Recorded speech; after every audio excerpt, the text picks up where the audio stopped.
Market. Market, हाँ, जहाँ पर आप सामान खरीदने जाते हैं बेस और दुकानदार बहुत सारे होते हैं उसे कहते हैं मार्केट। हाँ, जब बहुत सारी दुकानें होती हैं और बहुत सारे खरीदार होते हैं उसे कहते हैं मार्केट।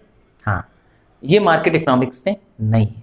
हाँ, जिस मार्केट को आप सोच रहे हैं वो एक फिजिकल प्लेस है ना, जैसे सब्जी मार्केट, है ना, फल मार्केट, कपड़ों का मार्केट, नहीं।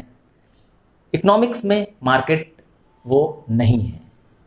मार्केट मैकेनिज्म है, मार्केट एक सेटअप है, मार्केट एक एनवायरनमेंट है जिससे बायर्स और सेलर्स मीट कर पाते हैं, इंटरेक्ट कर पाते हैं आपस में और make a deal over the goods and settle the price. जब ऐसा कर पाते हो, जिस भी माध्यम से कर पाते हो, यस, जिस भी मीडियम से कर लेते हो, वो सब मार्केट बन जाता है। लाइक आपका मोबाइल, हाँ, आपका स्मार्टफोन एक मार्केट है। आपने ऐप डाउनलोड कर रखा है, अमेजॉन, फ्लिपकार्ट, स्नैपडील, हाँ, आप ऑनलाइन शॉपिंग कर रहे हो, ये भी एक मार्केट है। टीवी में tele shopping network, Asian sky shop, phone मिलाया, प्रोडक्ट घर पे आ गया, टेली शॉपिंग हो गई, ये भी एक मार्केट है। तो फिजिकली दुकानों तक पहुंचना कोई जरूरी नहीं है ना। अब किसी भी माध्यम से बायर और सेलर्स बस आपस में इंटरेक्ट कर सकते हैं।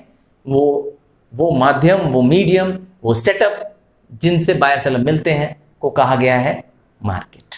आइए मार्केट की फिर से डेफिनेशन समझते हैं।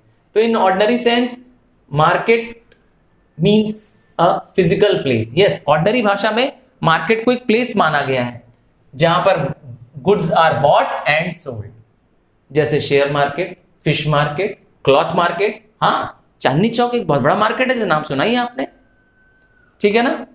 बट मैंने कहा इकोनॉमिक्स में, यस, इकोनॉमिक्स में इसको मार्केट नहीं माना गया है। In economics market means a system, a setup और अ मैकेनिज्म।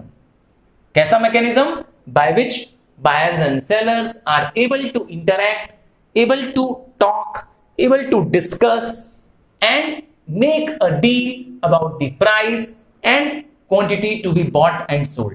डिसाइड करते हैं इसी में कि कितना लेना है और कितने में लेना है और उसे कितने में देना है। एग्जाम्पल मैंने कहा online shopping, tele marketing, post office, shop orders, कैसे भी तरीके से बस आपको क्या करना है, इंटरेक्ट कर पाना है बायर और सेलर्स के बीच में। अब मार्केट को दो टाइप में डिवाइड किया गया है, गुड्स मार्केट, फैक्टर मार्केट। जिस मार्केट में गुड्स मिलते हो गुड्स मार्केट हो गया, जिस मार्केट में फैक्टर बिकते हो, याद होगा 4 फैक्टर्स ऑफ प्रोडक्शन पढ़े थे, लैंड, लेबर, कैपिटल, एंटरप्राइज, है ना, एंटरप्रेन्योरशिप। तो goods market, market where goods and services are bought and sold, जहां गुड्स बेचे और खरीदे जा रहे हैं। अभी थोड़ी देर पहले बताया क्लॉथ मार्केट, पर फैक्टर भी खरीदे बेचे जाते हैं। क्या आपको मालूम है आपके शहर में लेबर मार्केट भी है? आपको बहुत सारे लेबर्स की जरूरत है अपनी फैक्ट्री के लिए, अपने मकान के कंस्ट्रक्शन के लिए। यस, वहां पे लेबर्स उपलब्ध हैं, पता करिए। नहीं मालूम है तो अपने घर के बड़ों से पूछिए, हाँ, अपने टीचर से पूछिए, हर शहर में ऐसे लेबर मार्केट हैं। हाँ, कैपिटल मार्केट, शेयर मार्केट भी हैं, जहां पर बड़े शहरों में शेयर मार्केट, सब में नहीं है शेयर मार्केट, कैपिटल मार्केट सब जगह नहीं है। तो यहां पर क्या मिल रहा है? शेयर मार्केट में क्या मिल रहा है? कैपिटल मिल रहा है। लेबर मार्केट में लेबर बिक रहा है। यस, तो market where factor services, factors लोग अपनी सर्विस बेचने को तैयार हैं, are bought and sold. Example labour market, example share market. Share market में शेयर्स, कैपिटल का ट्रांसफर होता है। नेक्स्ट है मनी। मनी, रुपया, है ना, जो आपके पास जेब में पैसा रखा है, क्या वो मनी है? नहीं, वो एक फॉर्म ऑफ मनी है, वो करेंसी है जो आपके पास है। हाँ, जो आपने 100 का नोट, 500 का नोट, 2000 का नोट, यस, 2 से लेके 2000 तक का नोट जो देखा है, वो एक करेंसी नोट है। कौन इश्यू करता है? Reserve bank of India. तो ये मनी क्या है सर? ये तो नोट आपने बता दिया होता है। तो मनी इससे भी बड़ी चीज है। आइए समझते हैं मनी क्या है। तो according to Crowther, yes, professor Crowther ने किसकी बहुत ही अप्रोप्रिएट डेफिनेशन दी है, एनीथिंग, यस, मनी वो हर वो चीज है, anything which is that is generally acceptable as a means of exchange and at the same time act as a measure and store of value. Money हर वो वस्तु है, हर वो चीज है जो क्या हो रही है, सब लोग जिसे एक्सेप्ट करते हो एक्सचेंज के लिए, लेन देन के लिए, और एक साथ, और उसी समय पे क्या हो सकता है, उसको हम स्टोर भी कर सकते हैं और उससे दूसरों की कीमत भी निकाल सकते हैं। आज आप डॉक्टर की सर्विस भी रुपीज में मेजर कर सकते हैं कि नहीं कर सकते हैं, डॉक्टर के फीस के चार्जेस हैं, तो आप हर एक चीज को क्या कर सकते हैं अब रुपी के टर्म्स में, यस मनी के टर्म्स में मेजर कर सकते हैं। मनी की एक आसान डेफिनेशन बोलूं, yes money is what money does. क्या सर ये तो yes money is what money does, ये भी एक डेफिनेशन है, बट क्योंकि ये इलेबोरेट नहीं है ना, तो बेटर डेफिनेशन क्या मानी जाएगी, ये क्रॉथर की, इसमें पूरे मनी के फंक्शंस लिखे हुए हैं। अब मनी दोनों चीज इंक्लूड करती है, हमारे पास जो रुपए है, करेंसी है, कॉइन्स है, नोट्स है, सिक्के हैं, और दूसरा डिपॉजिट मनी। अब आता है करेंसी के बारे में, तो करेंसी में मैंने कहा दोनों ही चीज आती है। हमारे देश में जो कॉइन्स हैं वो भी करेंसी है ना, और जो नोट है, हाँ जो नोट है वो भी करेंसी है।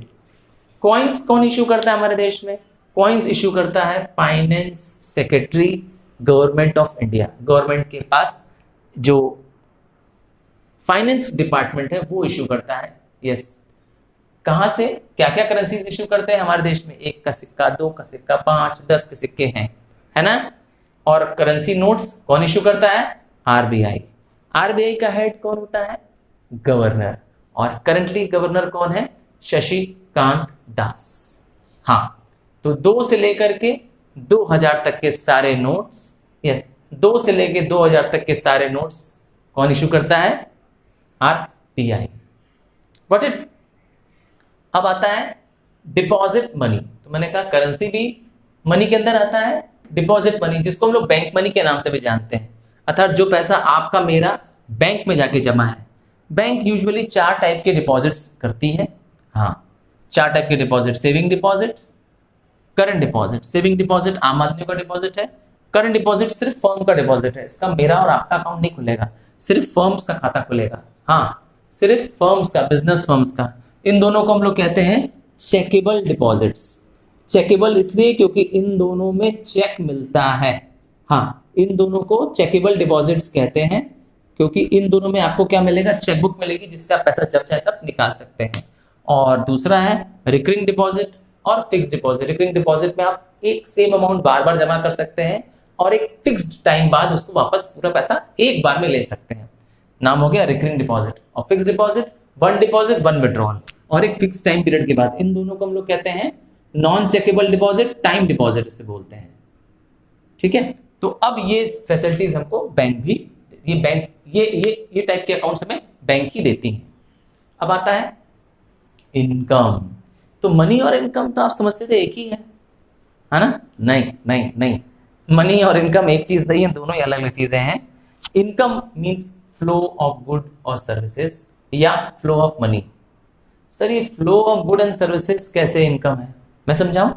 हाँ, गांव में क्या होता है, जहाँ किसानों के पास पैसे नहीं होते देने के लिए और उसे अपने खेतों में काम कराने के लिए कुछ हेल्पर्स की ज़रूरत होती है, मजदूरों की ज़रूरत पड़ती है, तो वो अपने ही गांव में जो बेरोजगार लड़के लड़कियां होते हैं उनको अपने खेतों में क्या करता है, फसल काटने वटने के काम में लगा देता है।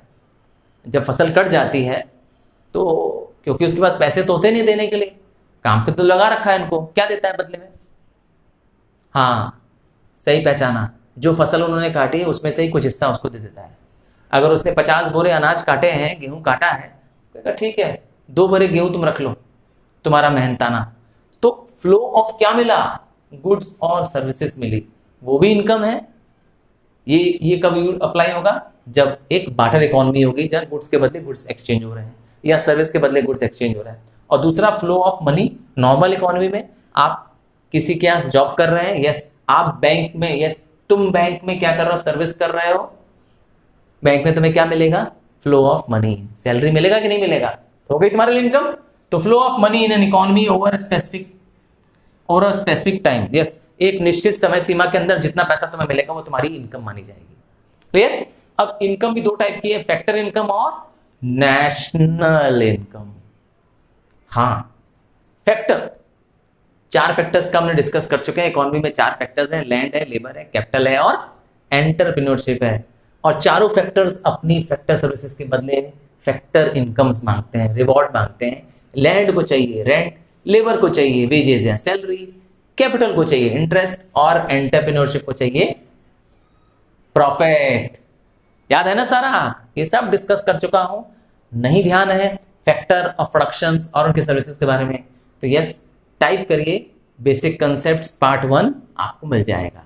चलिए, factor income, income earned by the factors by selling factor services to firms, example wages, interest, profit and rent.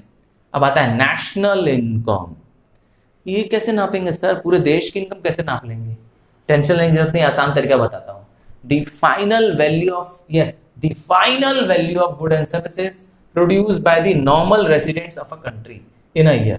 जो भी देश के रेसिडेंट्स हैं, जो भी देश के नागरिक हैं, बस उनसे क्या करेंगे, कितना आपने गुड्स एंड सर्विसेज प्रोड्यूस किया, बस उसकी फाइनल वैल्यू बता दो।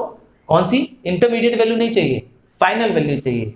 यस, मार्केट वैल्यू चाहिए उसकी, उसको टोटल कर लो, बन जाएगा नेशनल इनकम। आई होप अभी तक जो पढ़ाई कंसेप्ट से क्लियर है तो जोरदार लाइक प्रेस करो, और सब्सक्राइब नहीं किया प्लीज सब्सक्राइब करो ना।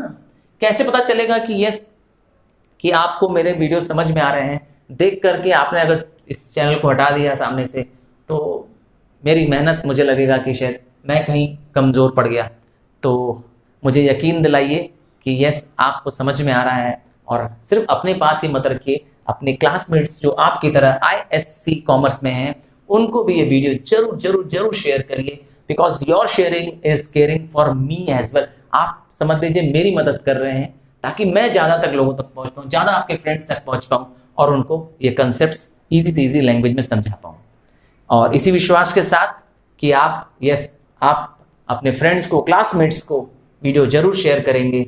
और थैंक यू वंस अगेन, मिलते हैं अगले कंसेप्ट्स में। बाय।